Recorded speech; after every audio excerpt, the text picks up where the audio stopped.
Hello friend, मैं प्रकाश बरनवाल आपका स्वागत करता हूं आपके ऑनलाइन शिक्षण यूट्यूब चैनल पर। तो आज हम लोग थर्ड सेम का जितना भी मैथ सिलेबस है आज उसका डिस्कशन करेंगे। और आप लोग के कहने से, जैसा कि आप लोगों ने कमेंट किया था कि सर आप मैथ पढ़ाएं, तो हमने थर्ड सेम का पूरा मैथ पढ़ाने का जिम्मा लिया है अपने ऊपर। और पूरा आपको A to Z हर एक चीज़ तो बिल्कुल बेहतरीन तरीके से पढ़ाया जाएगा दोस्तों, जैसा आपने कहीं सोचा भी नहीं होगा। अब खुद से पढ़ने की बिल्कुल भी ज़रूरत नहीं है आप लोग को। जो भी आपको यहाँ पे पढ़ाया जाता है, जितने भी सिलेबस आपको डिस्कस कराए जाते हैं यहाँ पे, आप उसका एक तरह से पहले आप एक प्रोटोटाइप बनाएंगे, अपनी कॉपी पे बिल्कुल फर्स्ट पेज पे लिखेंगे, चाहे आप रफ पे प्रैक्टिस करते हो या फिर अपना फेयर बनाते हो। ठीक है दोस्तों, तो आप अपना क्या काम करेंगे, पहले जो सिलेबस यहाँ पे बताएंगे आपको थर्ड सेम का मैथ का, अब उसका पहले एक काम करेंगे कि फर्स्ट पेज पर जितना आपको बताया जाएगा उसका सिलेबस आप नोट करेंगे। उसके अकॉर्डिंग आप लोग कमेंट करेंगे कि सर आप पहले जिसका ज़्यादा कमेंट रहेगा जिस टॉपिक पर, उसी टॉपिक को हम पहले पढ़ाएंगे। जैसा कि हमने अभी बताएं, हम आपको बताएंगे 20 टॉपिक है, 20 टॉपिक के आसपास में है। 20 टॉपिक आप यहाँ पे देखेंगे, लिखेंगे, हम आप उसको नोट करेंगे। और अगर आप लोग चाहते हैं सीक्वेंस से पढ़ाया जाए तो सीक्वेंस से पढ़ाएंगे। दरअसल अगर सीक्वेंस से पढ़ाते हैं तो बेटर रहेगा, क्योंकि सीक्वेंस से पढ़ाने से इधर उधर कोई चीज़ें छूटेंगी नहीं, आपको वैसे भी नहीं छूटेंगी। अगर आप लोग चाहते हैं कि आप लोग का जो टॉपिक सबसे ज़्यादा कमज़ोर है सब उसको पढ़ा दें, तो हम उसको पढ़ा सकते हैं, ऐसी बात नहीं है। लेकिन ज़्यादातर बच्चे कमेंट करेंगे तब उस बात को, आपको अगर उस बात को प्रमोट करेंगे ज़्यादा बच्चे आपके कमेंट को, तो हम उसको ले लेंगे और उसी को सबसे पहले स्टार्ट किया जाएगा। ठीक है दोस्तों, तो आज आप लोग देखेंगे पूरा सिलेबस और ध्यान से लास्ट तक बने रहेंगे। और ज़्यादा से ज़्यादा दोस्तों शेयर करें इस वीडियो को। और आप अगर अभी तक सब्सक्राइब नहीं किए हुए चैनल को तो सब्सक्राइब कर लें। चलिए, तो हम लोग स्टार्ट करते हैं सिलेबस जानना। तो पहला, और सीक्वेंस से आप लोग लिखते चलेंगे हम, क्योंकि इरेज करेंगे यहाँ पे। ठीक है दोस्तों, तो चलें। तो पहला देखिए, वीडियो बड़ी भी हो सकती है, आप लोग ध्यान से करेंगे।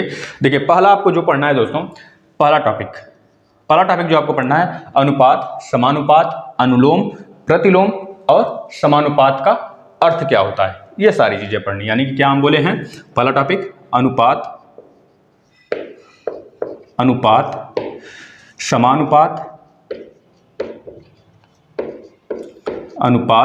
समानुपात, अनुलोम। राइटिंग पे नहीं जाएंगे आप लोग, ठीक है। राइटिंग आपको दिखेगा तब जब हम मैथ लगाएंगे तब, क्योंकि मैथ में राइटिंग की क्या जरूरत है। आप लोग यहाँ पे लिखें अपना कंटेंट, ठीक है ना। अनुपात, समानुपात, अनुलोम एवं प्रतिलोम समानुपात एवं प्रतिलोम समानुपात। अब इसको कॉपी पे नोट करें, पहला टॉपिक आपको यह पढ़ना है, ठीक है। इसके अर्थ के बारे में जानना है हमें, और ये सब क्या होते हैं, इसमें कैसे क्वेश्चन बनते हैं, सब बताएंगे हम आप लोग को बिल्कुल धांसू तरीके से दोस्तों। आपको अच्छी फीलिंग्स आएगी यहाँ से पढ़ने के बाद। अगर आप जाएंगे, आप ना अगर ईमानदारी से पढ़ेंगे तो 100% 25 में से जितने भी क्वेश्चन आते हैं वहाँ पे पेपर में आपके पूरा का पूरा नंबर उठाएंगे A to Z। ठीक है दोस्तों, लेकिन हमारे अकॉर्डिंग चलेंगे तब, इसकी हम पूरा फुल गारंटी लेते हैं आपके कि आपको पूरा का पूरा नंबर दिला के रहेंगे। आप लोग बस हमारे अकॉर्डिंग चलेंगे, और बाकी क्लासेस आपके लगे हुए हैं उसको भी देखिए। समानुपाती राशियों में बाह्य पदों एवं मध्य पदों के गुणनफल में संबंध। जो समानुपाती वाली राशि है ना, आप लोग लिखें समानुपात वाले राशियों में, दूसरा टॉपिक है राशियों में बाह्य पद और अंतिम पद, अंतिम पद कहिए या फिर मध्य पद कहिए, दोनों का आप बताएंगे हम आपको। बाह्य पद एवं मध्य पदों का गुणनखंड,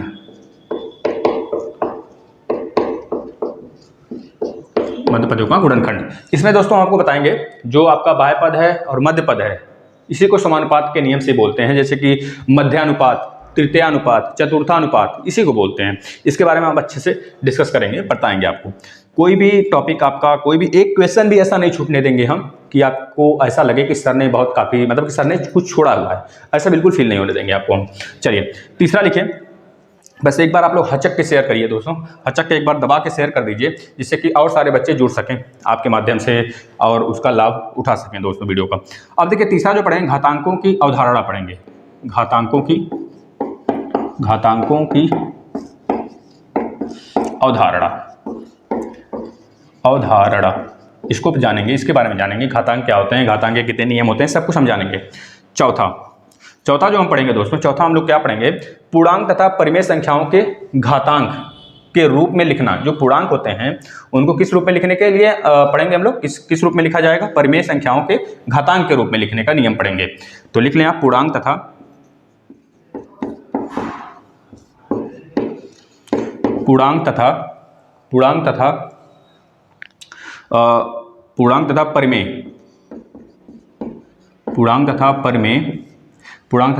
परिमेय संख्याओं को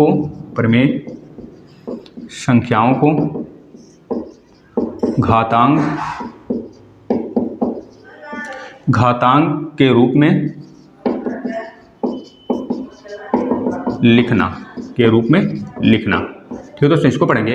अब जो पांचवा है सरल व चक्रवृद्धि ब्याज की संकल्पना, पांचवा लिख लें, सरल मतलब कि सिंपल इंटरेस्ट, और आप चक्रवृद्धि ब्याज पढ़े होंगे ना, जो हम लोग सिंपल इंटरेस्ट SICI निकालते हैं, सिंपल इंटरेस्ट और आपका कंपाउंड इंटरेस्ट, ठीक है, साधारण ब्याज और चक्रवृद्धि ब्याज, ये दोनों पढ़ेंगे। यानी कि आप लिख लें साधारण ब्याज,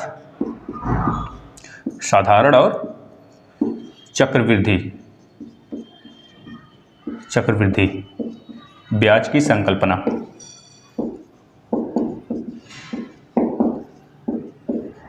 यह पांचवा हो गया आपका। छठा नंबर देखेंगे हम लोग, तो सरल ब्याज सूत्र, उसके सूत्र के बारे में, इसमें जो हैं आपके ना छठा नंबर में, बस इसी सब के सूत्र के बारे में पढ़ेंगे हम लोग। मतलब कि आप लिख लें यहाँ पे, क्या लिख लेंगे, सरल ब्याज मतलब साधारण ब्याज के सूत्र और चक्रवृद्धि ब्याज मिश्र धन के सूत्र लिख सकते हैं आप। साधारण ब्याज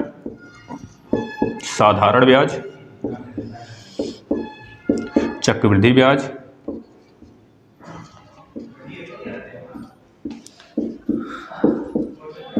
मिश्र धन, सब बताएंगे आप, बिल्कुल चिंता ना करें, बिल्कुल जीरो से अब तक ले जाएंगे आपको। मिश्र धन का सूत्र के बारे में पढ़ेंगे हम लोग यहाँ पे। क्या दोस्तों, सूत्र के बारे में जानेंगे यहाँ पे। चलिए सातवें नंबर का देख लेते हैं। सातवां नंबर क्या है, सातवां नंबर का है आपका बैंक की जानकारी। बैंक में कैसे खाता खुलता है, कैसे वहाँ पे खातों का कितने प्रकार होते हैं, सबके बारे में हम लोग पढ़ेंगे। क्या लिख दिया हम यहाँ पे, बैंक के प्रकार, बैंक के प्रकार और बैंकों की जानकारी, बैंकों की जानकारी और क्या, बैंक के प्रकार, बैंक की जानकारी और खाता खोलने, मतलब खाता कितने टाइप से खुलते हैं। बैंक में खाता खोलना लिख सकते हैं आप, बैंक में खाता खोलना, ठीक है ना। चलिए आठवें नंबर की तरफ आ जाते हैं। आठवें नंबर में आपको क्या पढ़ना है, आठवें नंबर में दोस्तों लघुगणक की जानकारी। लघुगणक जो आपका घातांक रूप होते हैं ना, गुणनखंड, एक आपको क्वेश्चन देते हैं, आप इसका हमको बताएंगे आंसर। देखिए क्वेश्चन आपको देते हैं हम, कहाँ पे दे दें, यहाँ पे दे देते हैं। 2 के पावर -2 और 3 के पावर -2 का एलसीएम बताएंगे, लस, क्योंकि आप लोग अभी तो आ रहे हैं सेकंड सेम का पेपर देकर, तो लस मस सब पढ़ाया गया है, तो आप इसका लस बताएंगे दोस्तों को, लस भी बताएंगे और मस भी बताएंगे। 2 के पावर -2, 3 के पावर -2 का लस और मस कमेंट करेंगे आप वीडियो पे खत्म होने के बाद, तब तक आप लोग नोट करें। आठवें नंबर पे क्या पढ़ेंगे आप लोग, लघुगणक की जानकारी। लघुगणक की जानकारी आपको देंगे और उसमें यह भी बताएंगे कैसे मल्टीप्लाई होता है, लघुगणकों का क्या रूल होता है, कैसे मल्टीप्लाई किया जाता है घातांक का। घातांक में जैसे आपको दिए हैं ना, ये छोटा सा एक प्रोटोटाइप है, आप इसको कर सकते हैं, बहुत ईजी है, ठीक है। अब बताएंगे आप घातांकों के लघुगणक तथा इसके विलोम, मतलब इसका विलोम के बारे में भी पढ़ेंगे हम लोग। आप इतना बस लिख लें, लघुगणक की जानकारी, इसे बहुत कुछ पढ़ेंगे हम लोग, ठीक है। 9वें नंबर का देख लेंगे। 9वां नंबर आपका क्या सिलेबस है, तो बताएंगे शेयर और लाभांश। आप लोग बड़े बड़े कंपनियां देखते होंगे, जो टाटा बिरला, रिलायंस कंपनियां क्या करती हैं, यहाँ इस कंपनियों का शेयर क्या होता है, दूसरे बड़े बड़े विदेशी कंपनियां जो होती हैं खरीदती हैं, खरीद कर अपना, जैसे अभी आप सुने होंगे हाल में कि 9.909% कोई विदेशी कंपनी है जो कि रिलायंस का शेयर खरीदा है, इसकी हिस्सेदारी इतनी हो गई, अब उतने हिस्सेदारी का वो मालिक बन गया, ठीक है। इस तरह के शेयर, मतलब शेयर के बारे में लोग पढ़ेंगे, क्या होता है शेयर, यही शेयर होता है जो हमने आपको बताया। शेयर और लाभांश, लाभांश मतलब जो हमको प्रॉफिट होता है, लाभांश, आप लोग लाभ प्रतिशत ये सब पढ़े होंगे ना, वही चीज़ है। अब शेयर लाभांश यहाँ तक लिख लें, इसको हम इरेज करते हैं। अच्छा एक और लिख लें, जगह है, दिख रहा होगा ना, 10वें नंबर का। 10वें नंबर का आप लिख लें समुच्चय। समुच्चय की संकल्पना, लिखने की विधियाँ, उसमें समुच्चय के प्रकार, कितने समुच्चय के प्रकार, जैसे सममित होता है, सममित जैसे आपने पढ़ा होगा, असममित, सममित, एकल समुच्चय और रिक्त समुच्चय, यूनियन और आपने यूनिवर्सल, ठीक है, ये सब आप पढ़े होंगे। और एक आप अंतर पढ़े होंगे, अंतर मतलब a minus B, A plus B, दोनों समुच्चय को मिलाकर, ठीक है। एक आपने पढ़ा होगा सर्वनिष्ठ, उभयनिष्ठ जिसे बोलते हैं। उभयनिष्ठ मतलब वही कॉमन हो जाता है, और सर्वनिष्ठ मतलब कि सबको मिलाकर लिखा जाता है, उसे यूनियन ऑफ सेट बोला जाता है, यूनियन ऑफ समुच्चय बोला जाता है। समुच्चयों का संकल्पना, बस आप यहाँ पे लिख लें 10वें नंबर पर, समुच्चयों की संकल्पना, समुच्चय की संकल्पना, इसके बारे में पढ़ेंगे। और इसमें समुच्चयों के प्रकार के बारे में पढ़ेंगे हम लोग, और बहुत सारे क्वेश्चन करेंगे दोस्तों, एक भी क्वेश्चन नहीं छूटने वाला है। अगर आप हमारे ऊपर विश्वास बनाकर यहाँ पे टिके हैं तो हम आपको विश्वास दिलाते हैं कि आपका विश्वास कभी नहीं टूटेगा। हाँ, विश्वास विश्वास विश्वास 3 बार आ गया, देखिए कितना अच्छा बढ़ गया ना। समुच्चय की संकल्पना और समुच्चय के प्रकार, बहुत अच्छा नंबर उठाएंगे आप लोग निश्चिंत रहे। ये 10 आप नोट करें तो हम इसको इरेज करते हैं, आप लोग नोट कर लिए होंगे या फिर स्क्रीनशॉट ले लें, तो हम इसे क्या करते हैं, इरेज करते हैं। वो क्वेश्चन भी आप लोग कमेंट करेंगे, ठीक है ना, वीडियो खत्म होते ही। चलिए हम चलते हैं विग्रह में। दोस्तों आपको हम विश्वास दिला दिए, अब आपका काम है एक बार फिर से हचक कर शेयर करना। चलिए, अगर आप लोग हमारे लिए, हम आपके लिए इतना काम कर सकते हैं, आपको विश्वास दिला सकते हैं, आपका पूरा का पूरा नंबर मैथ में उठवाएंगे हम, इतनी गारंटी है हमारी, ठीक है। चलिए, तो आप लोग बस एक काम करेंगे, ज़्यादा से ज़्यादा शेयर करेंगे बच्चों को, जितने ज़्यादा बच्चे आप जुटा सकें जुटाइए, जितने आपके दोस्त हों, जितने आपके फ्रेंड हों, रिलेटिव हों, वहाँ तक पहुँचाइए इस वीडियो को। और उनको बताइए कि यहाँ पे आपको अच्छे मार्क्स के लिए, क्योंकि आपको पता है अगर आपका मेरिट अच्छा होगा तभी आपको अच्छा कुछ करने को देख सकते हैं, आपको अच्छा कुछ करने का रास्ता दिख सकता है, नहीं तो फिर देखते हैं क्या होगा आगे। हाँ चलिए, 10 तक हमने देख लिया ना। 11वें नंबर का देखिए, 11वें नंबर का हम लोग को क्या पढ़ना है, बताएंगे। चर राशियों का गुणनखंड, मतलब आप पढ़े थे ना, 2 वर्गों का अंतर, 2 वर्गों के अंतर या फिर घटक, या फिर उनके व्यंजकों का गुणनखंड, या फिर द्विघात समीकरण, आपने ये सब पढ़े थे, त्रिघात समीकरण, ये सब पढ़े थे आप। तो बस वही सब आपको इसमें भी थोड़ा सा अप लेवल का पढ़ना है, ज़्यादा हार्ड नहीं है, फिर भी हम पढ़ाएंगे। जो पढ़ाएंगे आप कॉपी पे नोट करते रहिएगा। चर राशियों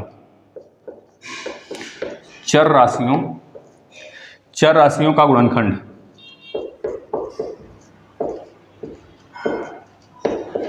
चर राशियों का गुणनखंड, 2 वर्गों के बीच अंतर, 2 वर्गों, जैसे कि a square minus B square है ना, तो यह वर्ग हो गया, 2 वर्गों के अंतर, 2 वर्गों का अंतर, इसके बारे में पढ़ेंगे हम लोग। और क्या पढ़ेंगे, द्विघात समीकरण, त्रिघात समीकरण, और जो व्यंजक हैं दोस्तों, 2 वर्गों का अंतर वाले ऐसे समीकरण जो होते हैं उनका गुणनखंड भी हम लोग देखेंगे। मतलब कि व्यंजक जो हो गए आपस में गुणनखंड होते हैं ना, चर राशि अचर राशि जो होते हैं, चरों का गुणनखंड होता है, अचर का गुणनखंड होता है, अचर और अचर जुड़ते हैं, जब चर जुड़ते हैं, असमान चर जो होते हैं दोस्तों वो क्या होते हैं, आपस में जुड़ जाते हैं, असमान चर आपस में नहीं जुड़ते हैं, नहीं घटते हैं। लेकिन समान चर हो या फिर असमान चर हो, दोनों का डिवाइड हो सकते हैं या फिर गुणा हो सकता है, लेकिन जुड़ना और कह लीजिए आप घटना नहीं होगा, है ना। तो 2 वर्गों का अंतर पढ़ेंगे, और हम लोग क्या पढ़ेंगे, व्यंजकों का, मतलब 2 वर्गों के जो व्यंजक होंगे उनका अंतर पढ़ेंगे, और उनका गुणनखंड पढ़ेंगे, उनका एडिशन पढ़ेंगे, उनका भाग रूल पढ़ेंगे, है ना, सब पढ़ेंगे। इसके बाद हम लोग द्विघात समीकरण भी इसमें देखेंगे, और त्रिघात समीकरण आप लिख लें इसमें।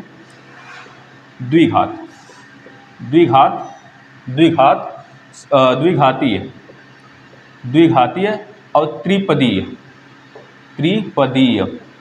आप लोग लिखते चलें, जो हम यहाँ पे लिख रहे हैं वही लिखें आप। त्रिपदी व्यंजकों का गुणनखंड भी देखेंगे, त्रिपदी व्यंजकों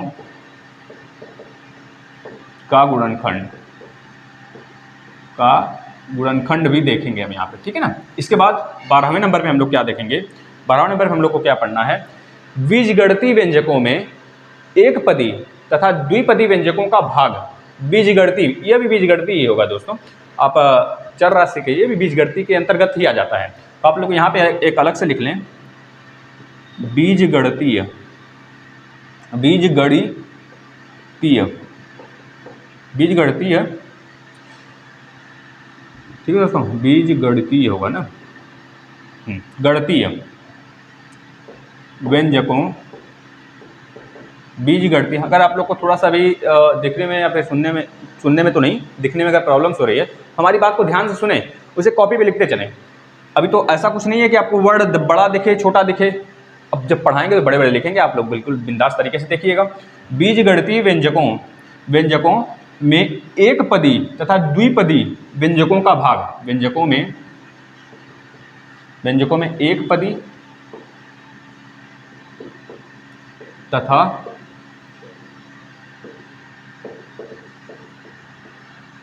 द्विपदीय व्यंजकों के भाग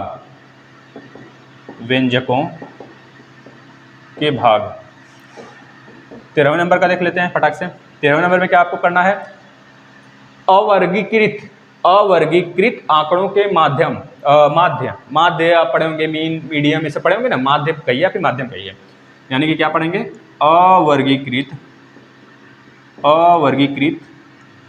अवर्गीकृत आंकड़ों, मतलब जिनका कोई मतलब कि वर्गीकृत ना हुआ हो पहले से, उनको वर्गीकृत करेंगे, फिर उसके बाद उनका माध्य निकालेंगे। मतलब कि वही आपको बढ़ते क्रम में घटते क्रम में लगाने के बाद ही माध्य निकलता है, माध्यमातिका, जो कि एक सही रूल है निकालने का, हम बताएंगे सब। अवर्गीकृत आंकड़ों के माध्य, जो बिल्कुल भी कुछ भी नहीं जानता होगा ना, बिल्कुल बेसिक से ले चलेंगे हम। अभी तो बहुत लंबा समय है हम लोग के पास, हम लोग आराम से करेंगे।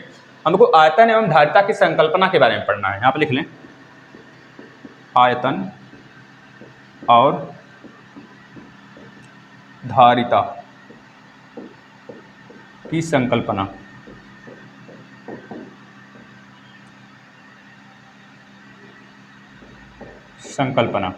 इसके बारे में हमको पढ़ना है दोस्तों, तथा उनकी इकाइयों के बारे में। इसमें हम बताएंगे आयतन और धारिता क्या होता है, इसके बारे में बस डिटेल से पढ़ना है हमको।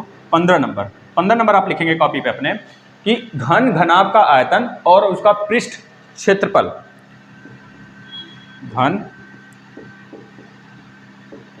घनाभ का आयतन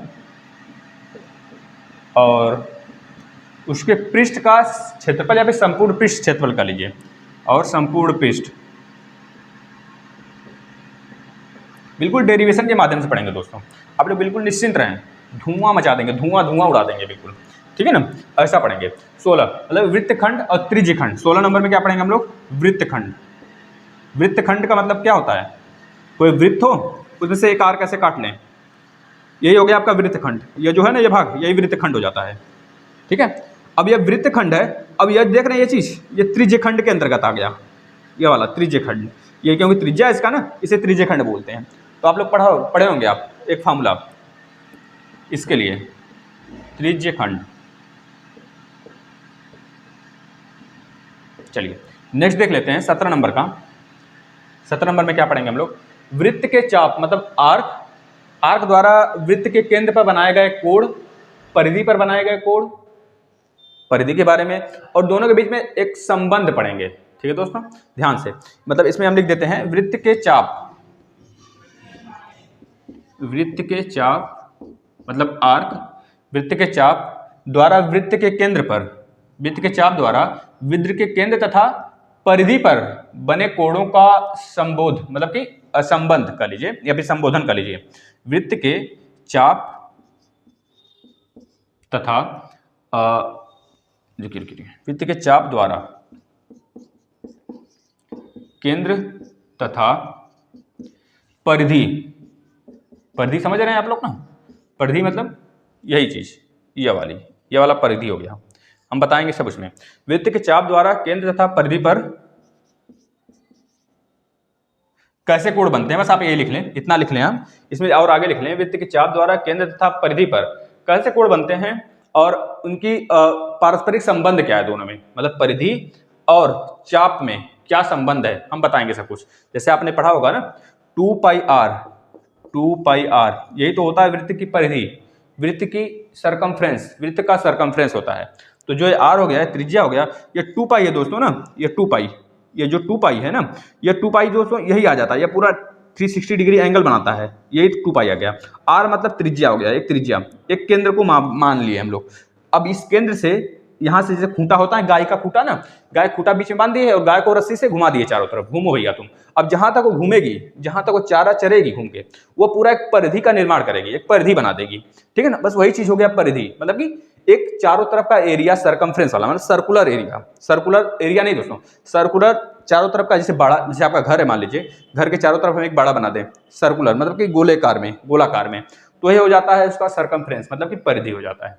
और अगर यही वर्ग के फॉर्म होता तो हम उससे क्या बोलते, उसको क्या बोलते हैं हम लोग, जैसे अगर यह वर्ग के फॉर्म में होता या फिर आयत के फॉर्म में होता तो हम इसे क्या बोलते हैं, यह चीज क्या बोलते हैं हम इसको, पूरे चारों तरफ का एडिशन क्या होता है आपका, तो उसे हम लोग क्या बोलते हैं, इस पूरे चारों तरफ एक बाड़ा का निर्माण कर दिया, ये तो गोलाकार है नहीं, ठीक है। अगर इसका हम लोग चारों तरफ अगर ऐड कर दें, इधर इधर इधर चारों तरफ का एडिशन कर दें, तो क्या निकल के आ जाएगा, इसकी परिधि, किसका, आयत का, वर्ग का। उसी तरह आपका सर्कल का भी है परिधि, एक गोलेकार परिधि है, ठीक है। परिधि का मतलब हो गया चारों तरफ का एडिशन। आप ध्यान से इसको समझेंगे, हम समझाएंगे बिल्कुल डिटेल में इसको। 18 नंबर देखिए, 18 नंबर में आपको क्या पढ़ना है दोस्तों, वृत्त के छेदक रेखा, वृत्त को छेदने वाली रेखा है, स्पर्श करने वाली रेखा है, कितनी तरीके से दो वृत्तों के बीच में स्पर्श रेखाएं बनती हैं। अगर वृत्त दोनों आपस में सटा हुआ है तो कितनी रेखा स्पर्श करेगी, अगर वृत्त आपस में दो दूर दूर है, बिल्कुल भी नहीं सटा है, तो कितनी स्पर्श रेखा बनेगी, अगर दोनों एक दूसरे को प्रतिच्छेद कर रहे हैं रेखा, तब कितनी स्पर्श रेखा बनेगी, अगर एक वृत्त दूसरे वृत्त के अंतर्गत है तो बताइए कितनी स्पर्श रेखा बनेगी। मतलब 4 प्रकार के आप पढ़ेंगे, अच्छे से हम समझा के बताएंगे। तो यहाँ पे लिख लीजिए, वृत्त की स्पर्श रेखा, स्पर्श रेखा के बारे में हम लोग पढ़ेंगे, ठीक है ना। इसके बाद दोस्तों आपका आ जाता है 18 के बाद 19 नंबर में वृत्तखंड के कोण।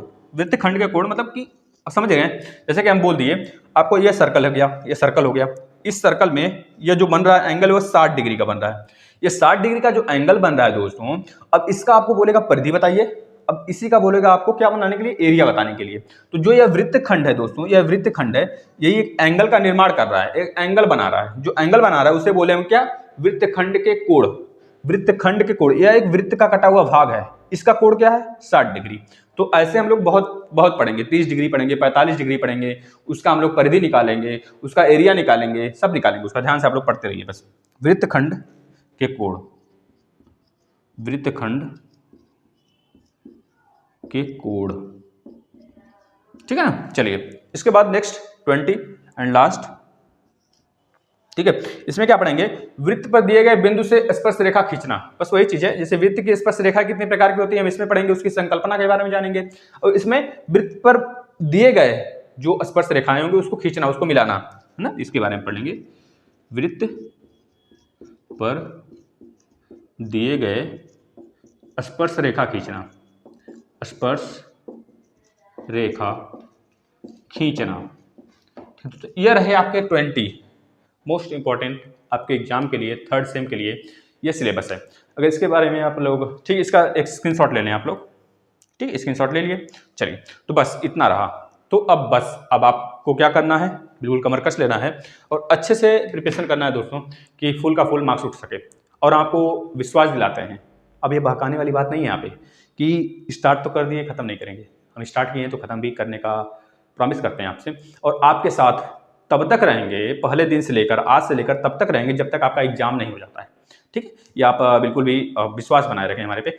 और बस एक काम आपका है, ज़्यादा से ज़्यादा दोस्तों को शेयर करें दोस्तों, और अपने, अगर आपके जैसे 4th सेमेस्टर के बच्चे हैं, आप 3rd सेमेस्टर के, 2nd सेमेस्टर के, अगर आप टेट वगैरह की भी तैयारी करने वाले बच्चे हैं तो उनको भी बताइए, यहाँ पे सारे क्लास लगने वाले हैं, आपको बिल्कुल अच्छे तरीके से, धुआंधार तरीके से पढ़ाने का हम लोग क्या कर लिए, कमर कस लिए। आप लोग एक कमर कस लें और धड़ाधड़ शेयर करें दोस्तों, ठीक है।